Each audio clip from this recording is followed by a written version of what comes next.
Hello, everyone, and welcome to the Western Spirit. Welcome back. Today, we're continuing with our Indian guests, which I think a lot of our viewers and listeners have asked us to bring more diverse voices from India. So we have today someone who's very different than the other guests that we've had. Today, we have and Tehseen, make sure that I'm saying your name right. Tehseen Poonawalla. Is that your? I'm saying it right.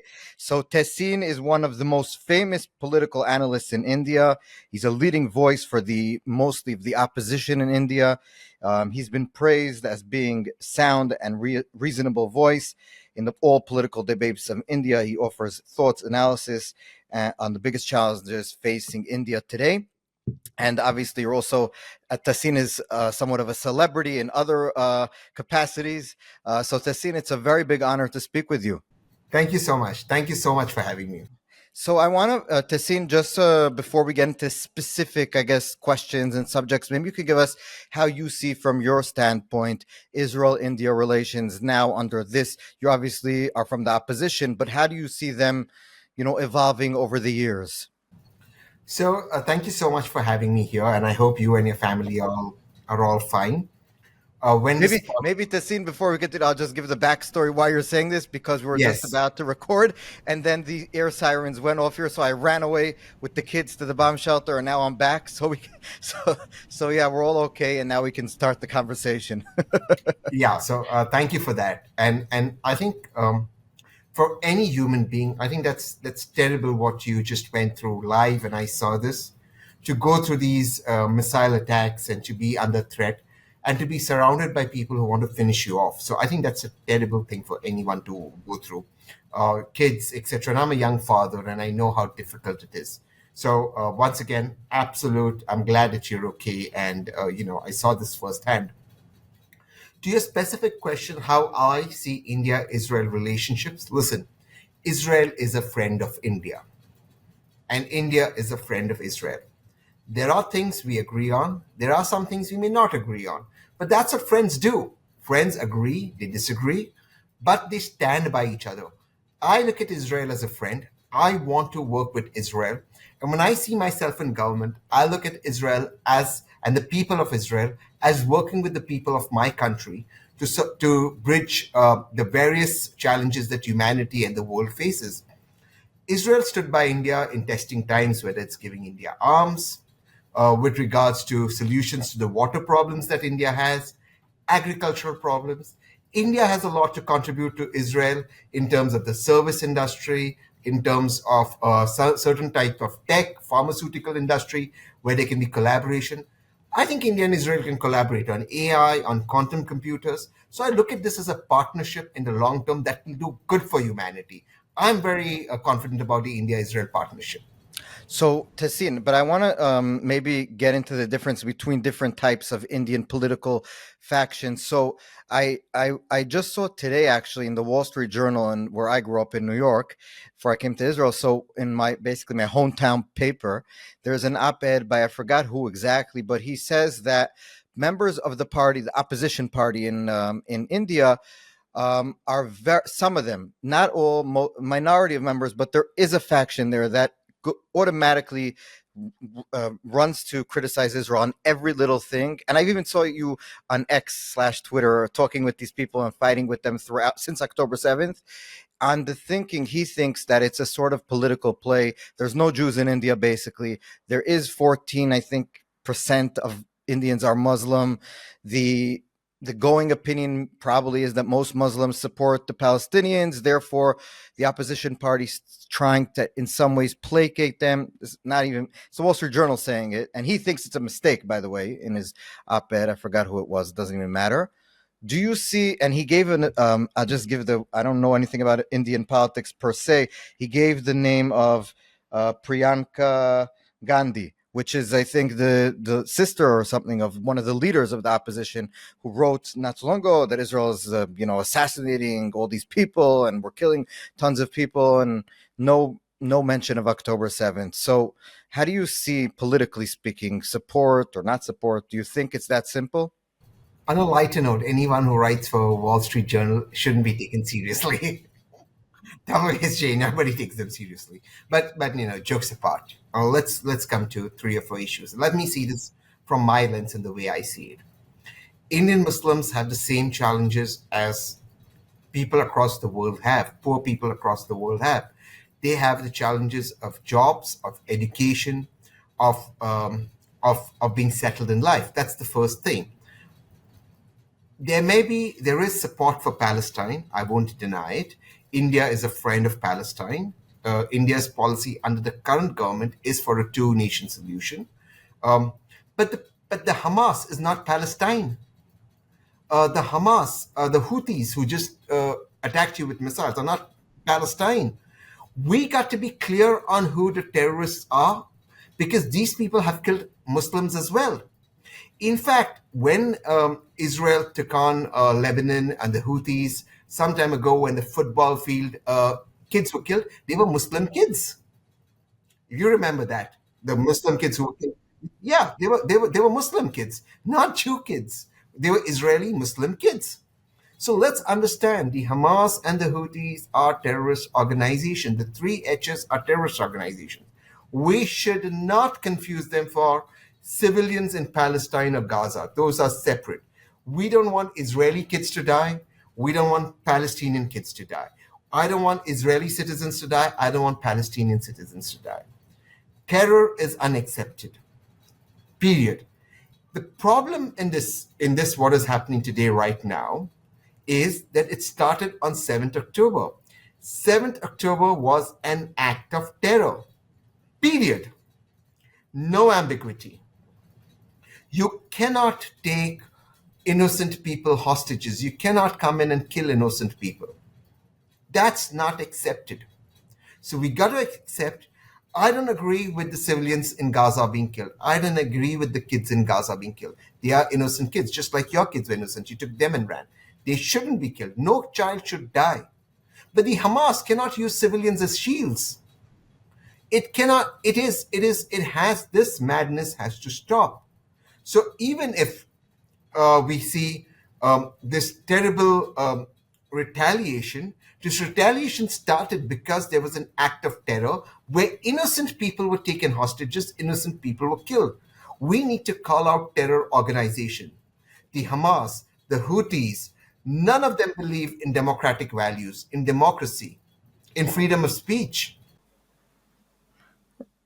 And Tessin, I want to just ask, just how prevalent is the view that you just told us, which is clear, moral, obviously. Well, for me, it's obvious. I guess not for everyone, but we're talking as me and you. So, how prevalent is that view among, I'd say, the people who support the opposition party in India?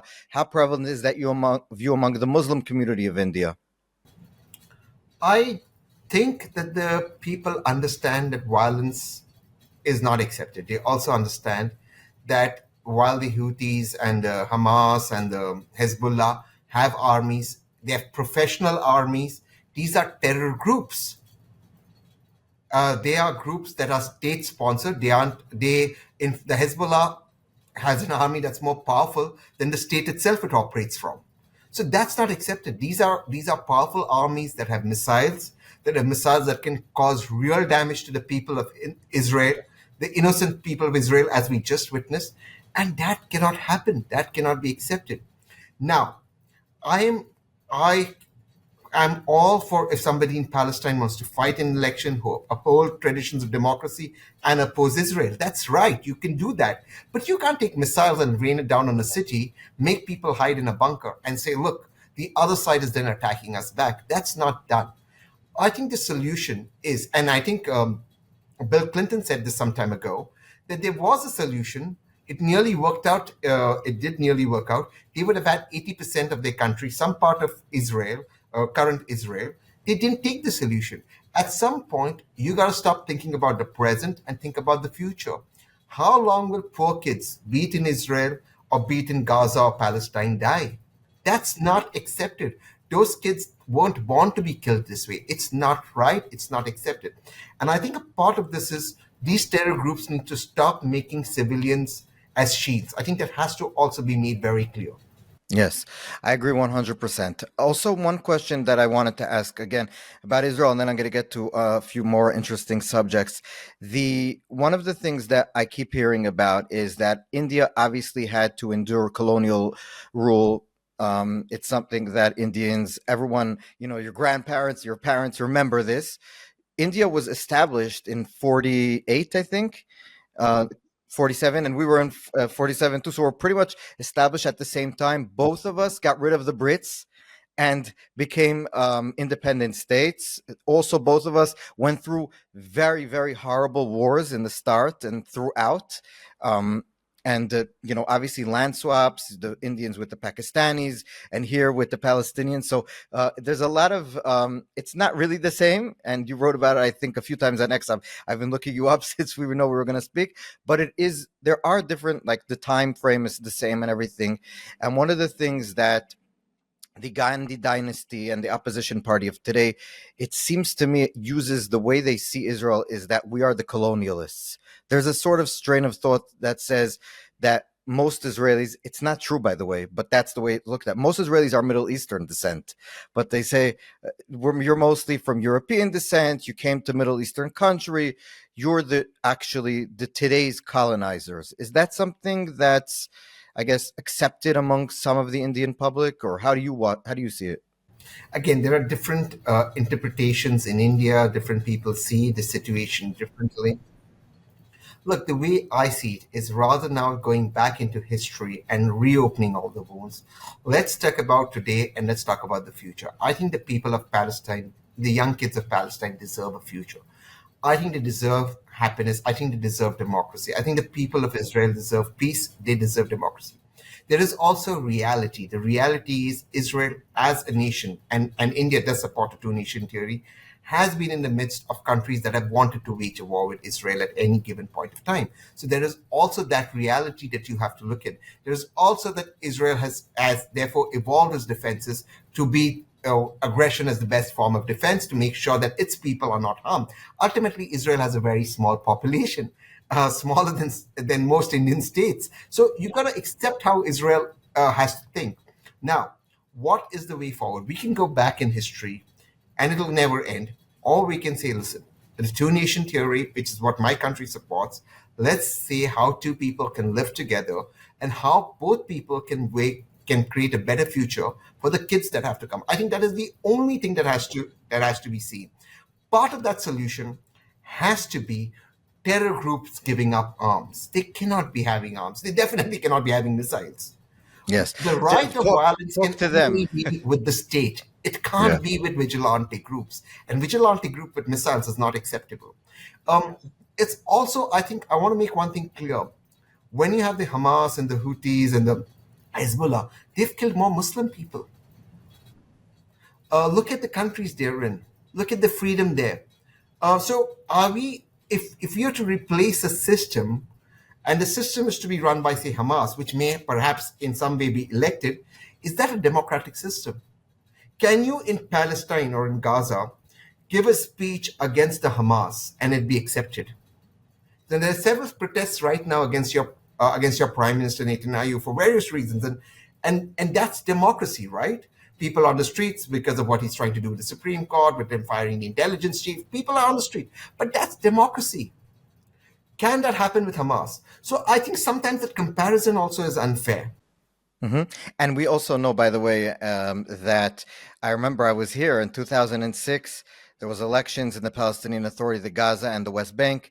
Hamas won in the parliamentary elections, and we have not had an election ever since. Ever since. So the answer is in the question. Uh, exactly. So I want to ask you about India and Iran. So Iran is our biggest, I guess, nemesis. They openly call in their protests and everything. The supreme leader wants to wipe us off the face of the map. We're the little Satan. America's the big Satan. And yet, India is our friend, like you said. And all throughout history, India has had a pretty warm relationship with the Iranians out of necessity, I think, because they're strategically located. They maybe you can explain to us what the relation as you see it between Iran and India is, and how and how we should think about it, because you are our friends on the one hand, but on the other hand they want to destroy us, and you're also their friend. So how do we look at it? And I think when I'm in government, I could play a role at some point in bringing people who not get along together. If Saudi Arabia and Israel can talk, at some point of time, you never know what can happen. The future is always open. The future is always open, and I think India is in a unique position because look, India is a part of BRICS, which now Iran's a part of, and yet it's the only Western supporting country that's in BRICS. India is also part of Quad. So I think India has the unique advantage of being friends with both Israel and Palestine, being friends with both Israel and Iran, and I think India can now start playing a larger role in sort of bridging this divide. Iran is important to India. Iran has historical ties with India, just like Syria does, right? So Syria, Iran, these are ancient civilizations. India, they're very ancient civilizations. And these are historical ties going back hundreds and hundreds of years, trade, language, etc. Can we use these people to people relationships? Can we use this to build peace in the area? Because the geography in which Israel is situated, Iran is situated, even Syria is situated, is a very important geography in the world. Can we then bring about peace, thereby creating global stability, helping again so much of stopping so much of lives from being destroyed? I look at it at two perspectives. One, lives shouldn't be lost. Number two, there should be prosperity. With Iran, there are things about Iran that I personally like. I think technologically they have advanced despite so many restrictions on them. They've sort of tipped the war in favor of Russia with the Russia-Ukraine conflict, with the kind of drones that they've supplied to Russia. They are an engineering country, despite the restrictions, the kind of engineering they have achieved. So there are good people who want to contribute. Can that be used for the betterment of humanity rather than aimlessly? Because you've had the drone attacks on Iran, you've had the on Israel. I'm sorry, you've had then the missile showers, trying to penetrate the system, the Israeli defense system. And look, at the end of the day, Iran is a couple of screws away from the nuclear weapons. Do you really want that? Do you want all bets off? Because Israel is a small country with a small population. It just takes one weapon to pierce the defense system, and you don't want that. So can we not now have this anonymous this enmity with each other and actually sit down and talk and end these solutions? Of course, there's a difference between Tel Aviv and Tehran. It's, I think, more than 1,000 kilometers. But can that 1,000 kilometers be bridged? Can that be bridged with mutual interest? Maybe I'm talking as somebody who's too optimistic. Maybe in today's context, I may sound perhaps even crazy.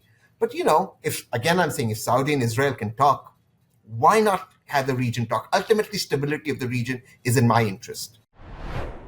This episode is brought to you by Ayn Rand Center Israel. We meet every alternate Friday to study and discuss the philosophy of Ayn Rand, author of The Fountainhead and Atlas Shrugged. The topics range from ethics to politics, reason versus faith, aesthetics, psychology, and much, much more. This is the only place in Israel where Ayn Rand's unique philosophy is accessible to you, and you're welcome to come learn all about it. It's a great opportunity to learn and meet really interesting people. Attendance is free, and first-timers get a free book. We meet every alternate Friday at the WeWork in Sarona Market, and we like to keep the intellectual discussion going afterwards with some great food and drinks. Click the link for more info on Ayn Rand Center Israel. Well, I think two things. Number one, you're not talking crazy because, for example, my wife's whole family is from Iran, from her mother's side. But I do think the difference between Saudi Arabia and Iran is that Saudi Arabia, I think, for years already has not spoken about destroying Israel, wiping them off the map. Iran still, is the reason why we at least think that they want the nuclear weapon when they have lots of energy, gas, fossil fuels and all that kind of stuff. They don't need the nuclear stuff for energy. So we assume that they want to really go through with wiping us off the map. Israel has no interest in wiping Iran off the map. So I think, and we say that. So I think that on that point, if someone wants to wipe you off the map, it's very difficult to speak with him. What are we negotiating about? Whether we should get wiped off or not? I think that's the discrepancy. With Saudis, they want to have good relations. They want the money. They want the trade. They want the tourism. They want the new leader is more open and secular. So Mohammed MBS. So there's way more to talk about. The interests align. it's the same thing with the Emirates and all those, and so it's very, very different, I think. But like you said, God willing, I hope it's no one here wants more war, at least not from my perspective. And yes, like you said, we have people in the streets that are screaming for no more war. So so a lot of Israelis don't want the war. But look, um you know what? I mean, if you look at, say, Egypt and Israel, they fought a few wars. But today, Egypt and Israel are talking. There is some sort of balance and stability in the two countries. Egypt's a big country, again, an Asian civilization. They've been talking. They've negotiated in a lot of they've in a lot of talks with the U.S., with other partners. They've come in, they've spoken whatever the position has been. They've been tracked to diplomacy with Israel. So I think, at the height of the Cold War, at the height of the Cuban Missile Crisis, America and Russia pointing nuclear weapons at each other, they spoke. And I think it's important that Israel and Iran talk. I agree that sometimes positions may seem unreasonable at beginning, but look, unless you don't talk, how can you realize that there may be 10 things you disagree on, but there are 90 things you have common interest in? I'm sure, and I want to think of as from an Iranian perspective, with all these years under sanction, with all of their economy the way it is, maybe they may also think of giving their people slightly better life. I mean, they're a country that's innovated. They've done well for themselves despite all the restrictions. The medical, they could get so much of medical help from Israel, water help from Israel. So I think there's a if you look at the common goals versus the small denomination of hate with each other, I think if you concentrate on the larger chunk of peace and what you can do together, maybe that can be a good starting point for a conversation. I God willing, how we say. I want to ask also.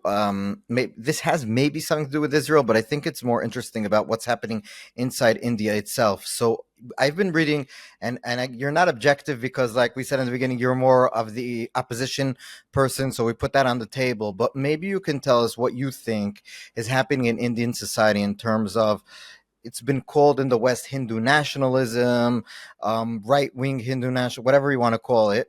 The current government of India seems to be obviously a little bit more on the right than historically speaking Indians were.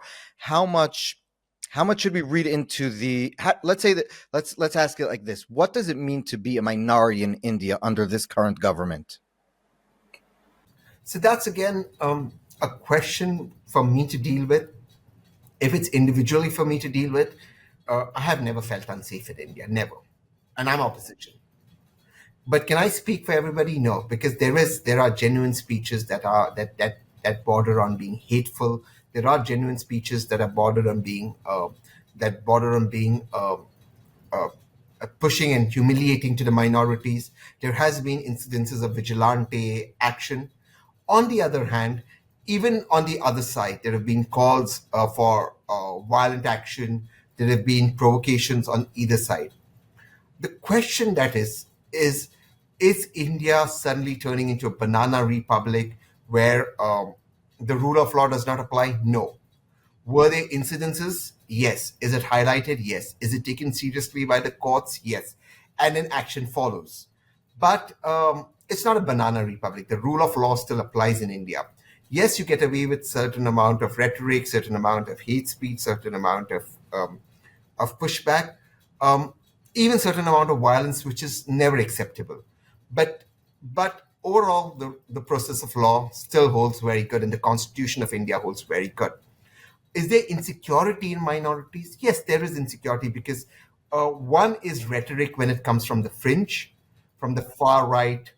But when it comes from people who are supposed to be in government, it sort of scares the minorities. But then there's also for lack of another word, the loony left that behaves and goes absolutely berserk. You have them too there. Or we have the loony left. And I think so I call it the horseshoe theory. And I Yes. think the rowdy right and the loony left are so close to each other, except they think they're very far away from each other. I thought So, India was a little bit immune to this craziness. well, it's getting immune, but it's such a big country and there has to be attention, and anybody who says anything gets attention. So you'll always have somebody who has some grief against somebody and they'll say it. But overall, the rule of law is stable, and I think that's the good thing about India, that the rule of law finally does apply. It may But take time. But let me just stop you there because it is. I didn't think of asking you. I didn't even think it was an issue. But maybe you can tell us because it's funny. Well, I always thought that the what's called the woke left is something that is a Western, uniquely Western phenomena. India is definitely not a Western country in the way you think of things. There obviously democracy and all that is important stuff. It's a government. It's a way of governing, but it's not a culture. And you're not Western. Maybe I think that's actually maybe very good. We need people in Indian. It's very I get along a lot with Hindu people in America, so I think maybe just tell us why do you think the woke stuff came into India? Is it because people are studying abroad and they're coming to back to India with all this nonsense? Is it with because you're more, I guess, on the left, you're the opposition party, but you're not the loony left, like you said. I'm actually economically right of center. The current government, which is right, is actually economically left of center, and I'm socially left of center. I think everybody should, or center. I think everybody should just get along. But I'll tell you the problem with the loony left is wokeism is a disease, and I'm not a fan of Porsche poverty or Mercedes Marxism. You can't come in a Porsche and complain about global warming and say, please don't cut down this tree because we don't want a metro here. You can't look, and so you have this disease now spreading in India, where in some international schools or Ivy schools, the little kids are told that they are gender, they can choose their gender, or it's them they, and they can, yeah. It's in the Ivy schools, and that's terrible, and it's terrible. And look, I don't care if you think you're a Chinese pigeon or you, but you can please flutter in your room. You can't be a man who wakes up with an erection and then think he's a woman and go inside a woman's bathroom when the woman's naked, or participate in a woman's sport and beat her up. That's not okay. So while we haven't gone to that extreme in India, the the gender neutral nouns, pronouns have started coming in some schools, and that's very dangerous. So I think there is the loony left. There are several people in the loony left who sort of advocate for issues that are, for example, that are completely cut off from what the common man wants. So over wine and cheese in a five-star hotel, they'll talk about eliminating poverty. They'll come in, like I said, in a Porsche, and they say, "Look, you know what? We don't need a metro here." And I think some of that sort of gets the rest of the people irritated because people have so much struggle in India. Um, but then there is also the other part of the loony left that lives in a completely parallel universe. They live in a universe which only they understand. Nobody understands that universe. And the thing is, India, like every other country in the world, is aspirational. Look, I always tell people the common Hindu, the common Muslim, the common any other religion, the common Jew, the common people have the same goals. They want better life for their family. You, Ariel, want a better, safe life for your children and a better life than you and your wife have for your children, good education and healthcare, and that's what you want. How is that different from what I want in India, what somebody wants in the United States of America, what somebody wants in Canada, what somebody wants in Iran? It's But the same thing. yes, I agree. And I also just say one thing that I interviewed you. I don't know if you know him, Professor Gad Sad. He's very Yes, famous. So he was on my yes. show, Oh, and I congratulations. asked him why in Israel there is a lot less of this woke stuff than in America. So obviously, in some of the universities, you'll have that, like in every place. But the person on the street that lives next to me in like a suburb of Tel Aviv, you tell him stuff like you just said, he'll be like, "What? You crazy?" And also, when I went to New York, I told him, interestingly, when you walk to Brooklyn outside of Manhattan, no one thinks like that. You go to Manhattan, everybody thinks like that. So it's like a very luxury belief. And he said that in Israel, at least in the last now for sure, people have real stuff to worry about. Their sons are in the army, their friends, I have friends that lost limbs in the war. You know, you have things that make an actual difference. And that is why I'm very surprised. Maybe it's a good thing that you have this because it means that a lot of people's real world worries in India are not there anymore. So poverty in a lot of ways probably is much less than it used to be. So people have time to be woke. No, it's not the common people. It's the few people Aha, who do it. exactly. And because they live in parallel universes, they don't actually understand, and they piss off the rest of the majority. Yes, it's Religion, the gender, same here. yeah, because So they just live in parallel universes. So yeah, that's why. I didn't think we were going to talk about it, but it's fascinating because I also think that it's probably, like you said, a very small minority because most Indians are living their lives. They have to work for a living. They're going back and forth. We all see India is relatively, and I don't want to hurt your feelings, relatively a poor No, country of course. compared to where we are. I think That's that's why like they a need fact. mean government. Exactly. Because I'm gonna, you know what the first thing I'm gonna do? I'm gonna cut government by 50%. First Uh-huh. thing. That's my first order. So you're going to be the Elon Musk of the Indian government. No, more like the Argentinian president. Ah, Elon Musk, Millet. the businessman. He's here now where we Yeah, are in Israel. I know, which is why I said it. I know. So, first thing, first order, executive order, cut bureaucracy by 50%. India deserves better. Second, slash tax rates. Mhm. Yeah, two things I'm going to do. Amazing. So first of all, it's very good to talk to you. We were, I was before I became a journalist, I was in the liberal movement of Israel, liberal in the sense of free markets, personal liberties, and all that kind of stuff. So it looks like we have a lot in common. So you're invited here. I'd love to, when you come to Israel, we can actually maybe collaborate on stuff like that. Be really interesting. I want to ask you about we had a businessman that I interviewed, an Indian businessman. What happened was after October 7th, a lot of Palestinian workers that used to work in Israel, mostly in construction, but in the fields and all that, weren't allowed back into Israel because of the war from Gaza, from the West Bank. So we needed a lot of workers, and the entire economy collapsed for about 2-3 weeks because there was no workers. So we brought in Indians.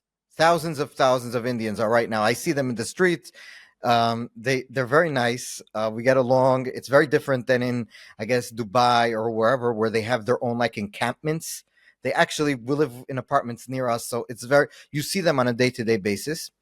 And he said that I interviewed one of the biggest companies that brings them here, and he said that that both Israel and India have one of the worst regulatory systems in the world. So we're in common. We suck at doing regulations. Do you agree that the Indian regulatory system is very bad? Could you give us a little bit of explanation why you think that is? No, I just think that the regulatory system sometimes is too much in terms of coming down and not allowing entrepreneurship to grow. We need decent regulation. We don't need a government in our bedrooms, in our office. Let me give you one simple example. The tax structure in India. Taxation should be very, very simple. You earn X amount of money. This is the tax you're supposed to pay the government. You pay the government a tax. You can do whatever you want with your money.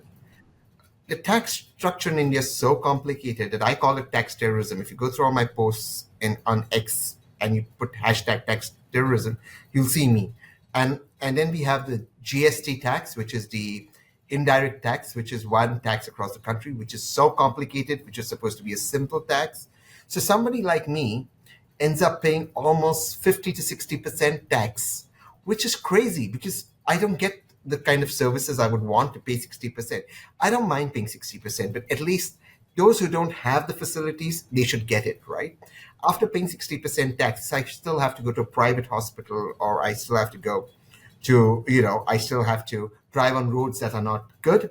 That's not fair on me. So one, the regulations, tax-wise, banking-wise, are so bad, so much, and it's almost predatory. The second part, I think, where our regulations are so complicated is the laws in India.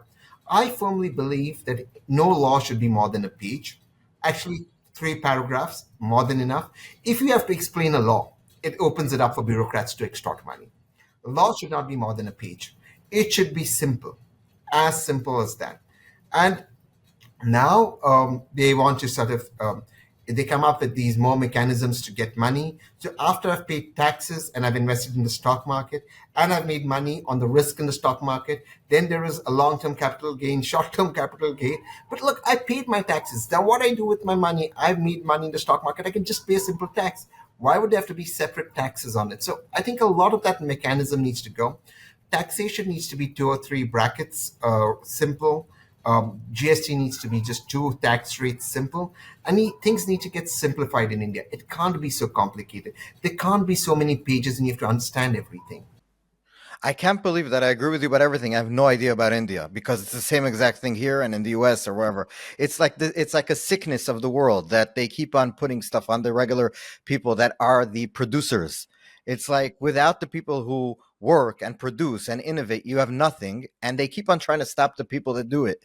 It's a very weird phenomenon. People in government, it's like they don't understand that who's paying their bills. Yeah, it's Yeah. like they live And, on the backs and of people like you. and because they live in ivory towers, they just don't understand. They think money is easy. Now, let me give you a very practical example. I'm involved in some businesses. One of the businesses that we were involved in was building a quantum computer. The cooling system for a quantum computer, as you know, the quantum computer needs to have a very strong cooling system so that the calculations can happen, the qubits can be calculated, all of that. Because it's so expensive to import those products into India and there's so many taxes, you just don't have the capability to build it in India, and you have to build it elsewhere.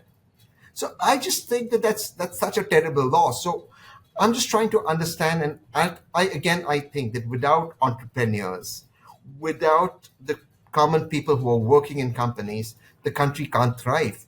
Bureaucrats are paid by entrepreneurs. They're paid by people who are doing service. They take their money. It's their tax money that funds the bureaucrats. Bureaucracy needs to cut down. They need to stop 100%. being in people's lives and Yes. stop making laws that are so complicated.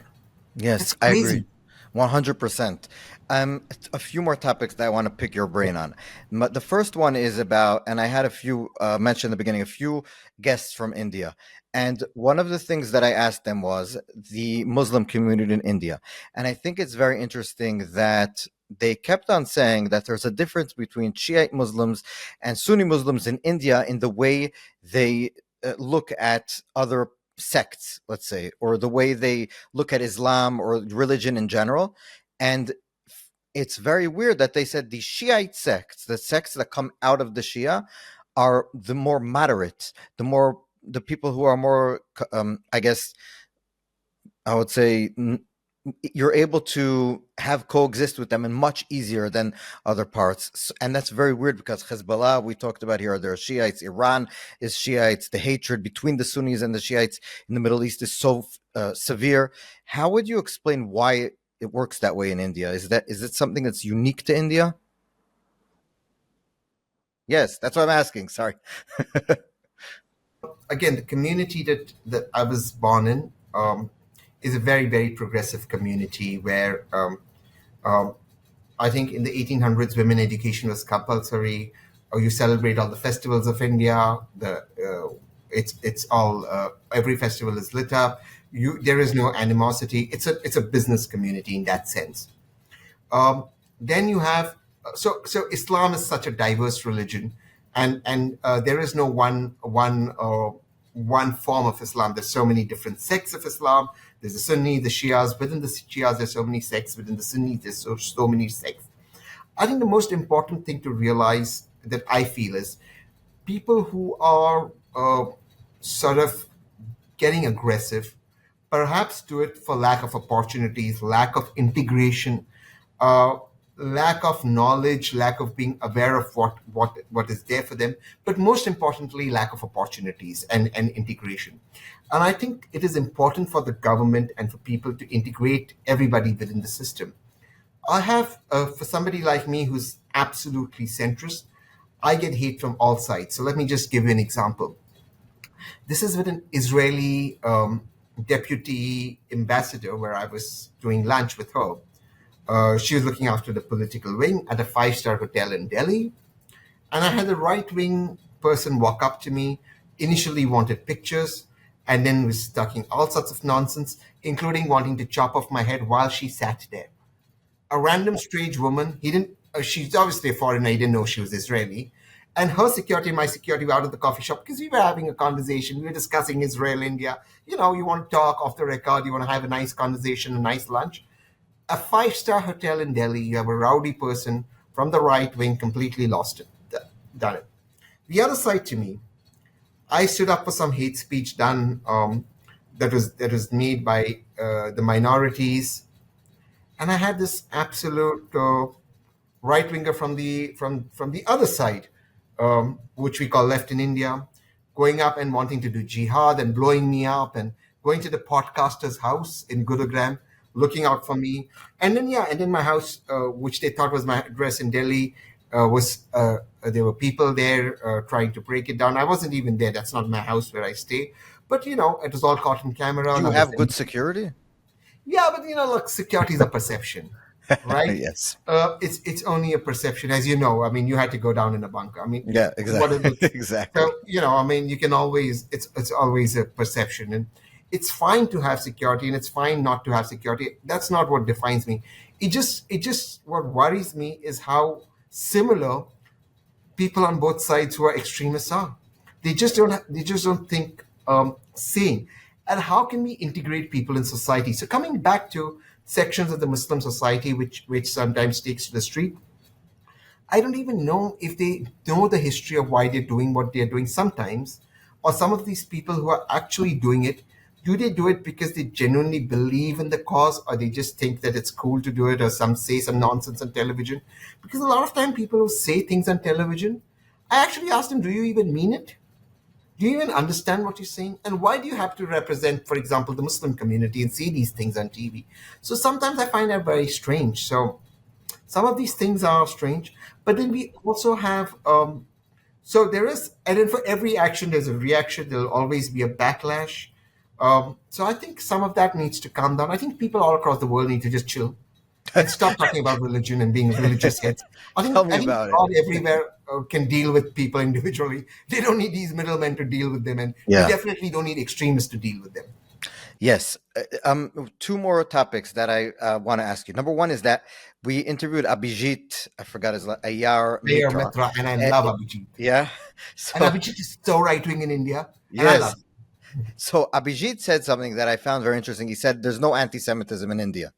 At least not on maybe on the fringes, but like in general, there's zero anti-Semitism.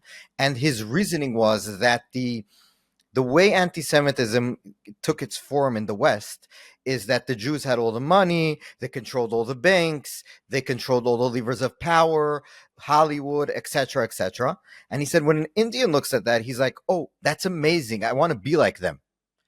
He looks up to that, and so if let's say an Indian would read the Protocols of the Elders of Zion, the racist book that the Russians, I think the Soviets, wrote about the Jews, the conspiracy theory about the Jews controlling everything, and sitting in this room and we'll take this and you take that, he'll be, oh my God, these people are so smart. I want to be like these people who control the whole world. It's a totally different mentality than, at least that's what he said. Do you agree with him on that? Yeah, there is no hatred for Jews in India. In India, synagogues and mosques are next to each other. Very nobody cares. Um, there's overall no hatred in India. I remember one of my first friends, Jew friends. She was Lital. She's from Israel. She was a bartender in India, and we became friends. We would hang out. I met her recently when she was in India. She's studying Ayurveda, and we've been in touch. She's of course our entire Prime Minister Netanyahu, but Of course. yeah, studying Ayurveda, she's obviously. Exactly. But look, so there is no such hatred. When 26/11 happened and baby Moshe was attacked and the family was attacked, everybody was so angry, and Hindus and Muslims were all united and they were all together. So that division, even let me put it further, even amongst Hindus and Muslims, that division does not exist in India. That, to my opinion, is artificially made up. I don't think there was that hatred. But there See, used to be all these, stories, at least in the West, of Hindus massacring Muslims. And I forgot which movie it was that became a very big success in the West. The one of the parts of, I forgot the name of the movie. It was a great movie. The kid that gives the coffee, Slumdog Millionaire. There's a part there that he's I guess he grew up in a Muslim community, and then his whole family gets massacred in his flashback by the Hindus who commit this. That's all made up, or these things don't happen anymore, but they did happen. Well, there's a history. There is a history to the nation. I mean, the nation was separated. Part of what another nation, Pakistan, was created was based on religion. There was violence. There was religious violence. You can't deny the past. But if you are asking me again, does the common Hindu and the common Muslim and the common Jew in India, which is a very tiny, minuscule population, the common Jew, I mean, whatever there might be a few hundred, the common Jew or the common Sikh feel insecure in India? No. The few hundred Jews in India aren't insecure. No Muslim's going to come and kill them. The Muslim doesn't care. They hate you. And like I said, right next to my house, there's a synagogue. It's a very famous old synagogue. So there has never been hatred in India. I have never seen that kind. Some of this is manufactured. Some of this is political. Some of this is right-wing extremism on both sides that people want. And you have that in your country as well. Some of them are. I mean, I remember part of why your current prime minister lost the government the last time was because of the fast. And one of the MPs was, there's a hospital, only the food can be served. I remember some bit of that story, and I was very fascinated with the fast the Jews did. And that was why one No, of the it's MPs, because if we want to get into it, it's because one of the reasons, it wasn't really the reason, it was like a sort of, she wanted to make the government fall, but so she used it. Yes, but yeah, well, the reason was that in Israel, the hospitals are government run, and the government doesn't want their, in Passover, you're not allowed to have bread or bread products. And so people, let's say you're a Muslim, you're not Jewish, and your family, someone in your family is in the hospital. So the security guards would look in your bag and take out the bread and throw it out. And then they tried to make that they can't do it, and it was a whole political issue. There's been a lot of issues like that here. In the 70s, the government fell because a plane by the company El Al, the flight company, flew on Shabbat, and the government collapsed because of that. The Orthodox parties left. A lot of crazy stories. so you get what I'm saying. So you'll have that. And then some of these people come on TV and say things, and then, but does that really, I mean, does the common Jew or the common Muslim or the common Hindu, does it affect their lives to that extent? I mean, I understand politics, and that's one aspect to it, and that's media. But you ask the man on the street and what it is, and he wants bread and rice, and he wants food, and he wants better life. So I think there is that element to look into, and yeah, I think that's more important. Tehseen, you keep on saying in the beginning that you are going to get into government. Is that because there is an election coming up soon, sometime in the near No, future? I think another 4 years. So you have time. Yeah, I have to prepare this country to be to get somebody who's sane, in the center, who's right of the center economically, center socially, wants people to coexist, and wants real issues. Uh-huh. Do you think that the current Modi, is he considered a popular figure? Because I remember they were but you're from the opposition party. Do you think that we mentioned bureaucracy is very difficult, but in terms of the way he speaks to the common man, because people were saying that he's a little bit of a Trump before Trump. Is that something that we can say? Look, he's won 3 elections, right? Anyone who wins 3 elections has some amount of popularity.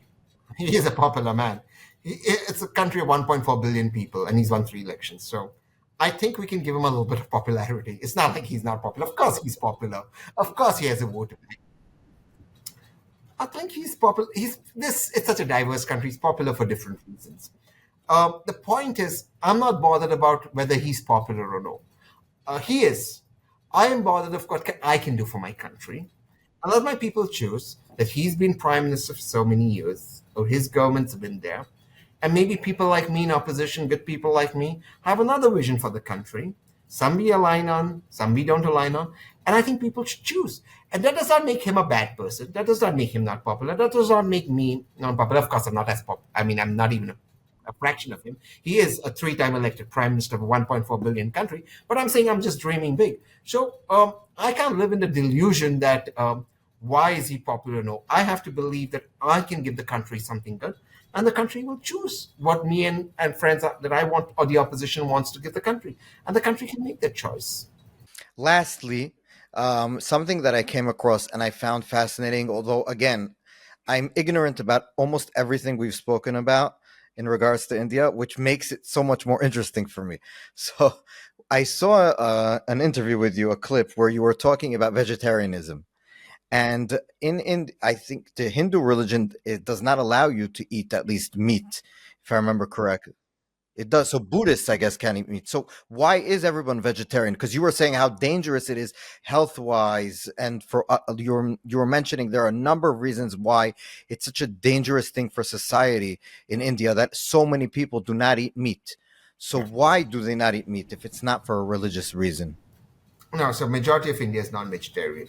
It's a myth that it's So what vegetarian. were you saying? Tell us a little bit. Maybe I didn't get. There is politics over meat and eggs, and because of the way it's politically done as purity, if you don't eat meat and eggs, and look, I don't care if somebody's vegan, I don't care if somebody's vegetarian, and I agree and I respect that, whether it's for purity, whether it's for veganism, whether it's for health benefits, whatever.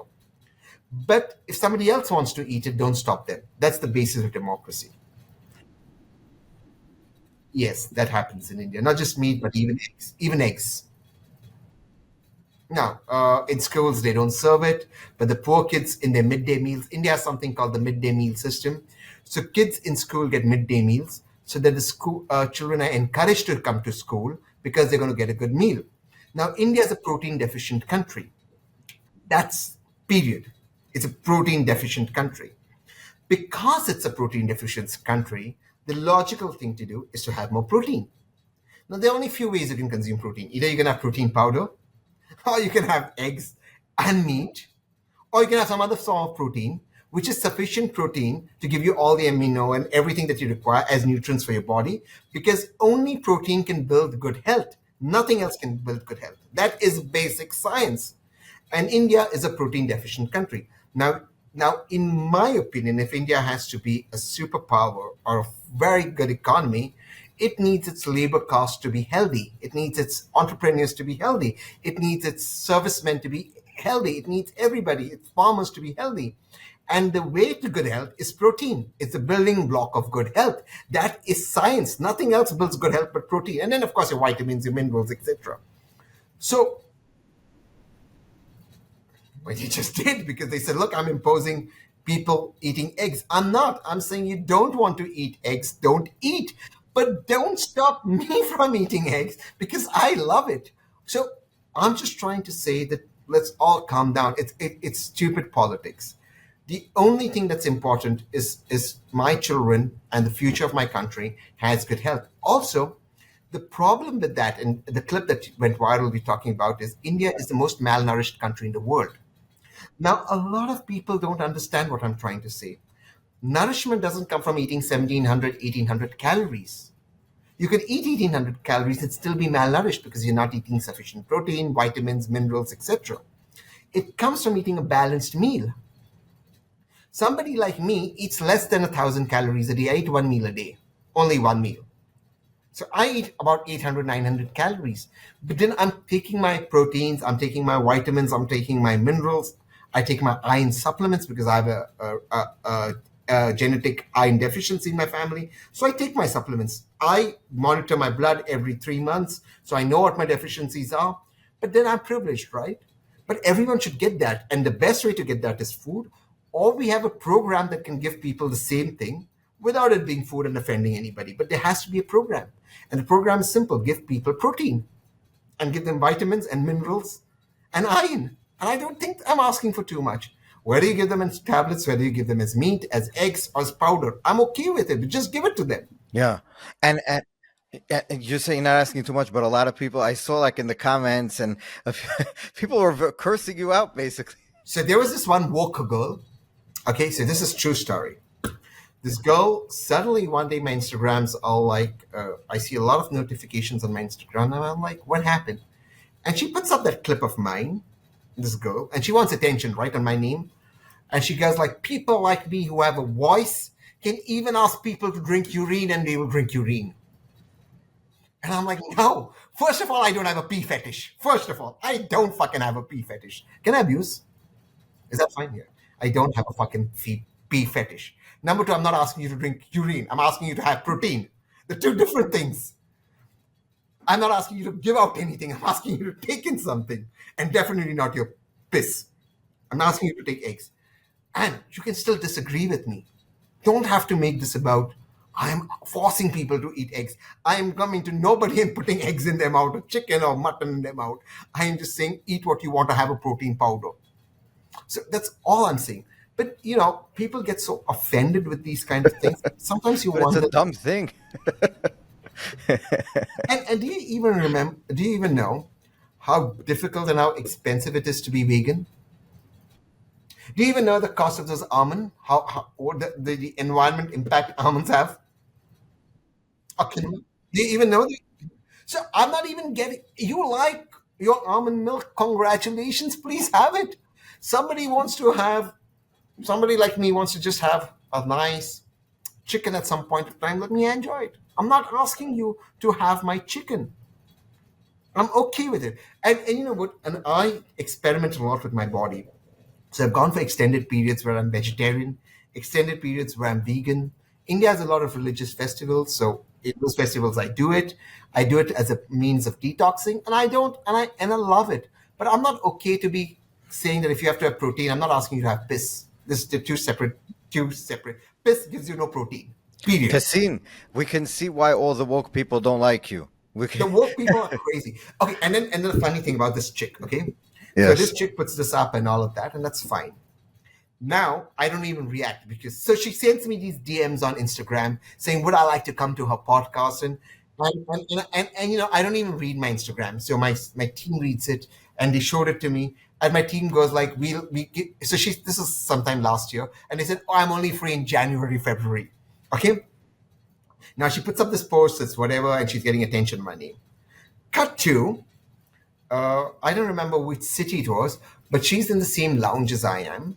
And she's walking in front of me continuously to try and get attention. And I didn't even know. And somebody told me, isn't this the chick who put up that video about you? And I didn't even know it, right? Because a lot of people say a lot of things about me on X, on Instagram. So I was like, I don't know. And she's just walking in front of me, walking continuously. So hopefully I react. And I have security, right? And my security is a little uncomfortable because you can make out when somebody's trying to just walk and get attention. Next thing I see is this chick is in a nightclub with her dog. Now imagine that poor little puppy. For all your cruelty-free charade that you want to put up to the world, you're with a little puppy in a lounge nightclub with loud music. I don't know. I think that puppy may not be very comfortable, right? I'm just thinking common sense. And I'm a dog lover. So all I'm just trying, and in the point she put that clip for me up, this woke person, was the point when I was actually vegan for that whole period. I'm like, look, you know what? You guys just don't want to talk. And the point with wokeism is, and again, the point is they think they're morally superior to you. They come from a point where they're morally superior. When I'm running my country, right, I have to think of the poor man who's got kids who are malnourished, and I have to give him good health and good education. You can afford your quinoa and your almond milk and your protein powder, and I wish you the best. What do I give to a poor kid who I have to take care of? That's my responsibility, right? I don't need your moral superiority. I'm asking you to live your life. Just allow me to do it for my people. I agree 100%. And also, they talk down on everyone who doesn't agree with them. They're better than you. They're better than anyone who doesn't agree with them. You're morally bankrupt because you want these poor people to eat food that I don't like. And, we agree on this. And I think basically we agreed on almost everything. So it's cool. What do you want me And to feed poor people? Carbohydrates only? How are they going to grow? Look, at a point, India's food program came because we are a hungry country at one point. So you had to give them food. Now we're not a hungry country. We have excess food grains. Can we export that food grain, feed other people, and give our people some protein? Isn't that supposed to be natural evolution? they don't want natural evolution. They also want, they don't like, economic growth. They want people they basically, instead of wanting people to flourish, they want the earth to flourish and not the people that live on it. It's a very weird phenomena. It's very weird. And all you have to do is look at Germany and look at what the woke virus did to Germany. With Angela Merkel in partnership with the Green Party, They shut down all the nuclear plants. Yes, and then they had to buy Russian oil. Yes, Like, how stupid are you? Like, why would you do that? I agree. Tehseen, I have to. We could talk for hours now, Yeah, so maybe we'll have you back on. It was a lot of fun, it was a lot of and I want to fun. say also that, like we said, we have a lot of, especially on the economy, a lot of things. Maybe we can do an episode just on. We could bring each one could bring like 10 different crazy regulations, and we'll have just an episode on that. That could be the full hour even. I So think we should get people from across the world, crazy regulations across the world, and we should talk about it. And yes, well, in America, he's doing it where he's putting it up on X with all these crazy money going to like trans surgeries in Ghana and $5 billion worth or something of condoms to somewhere in Africa and all this kind of. So it's not regulations; it's just government spending. But I assume in India you also have a lot of crazy government spending. So yeah, um, Let me just say that. Tehseen Poonawalla. It was a pleasure talking to you. It was. I really enjoyed it. That's number one, and number two, you are more than welcome to when you come to Israel to come. I'd love to meet for coffee and whatever. Take you out, and so thank you so much for being with us. thank you so much for having me, and I look forward to being in Israel.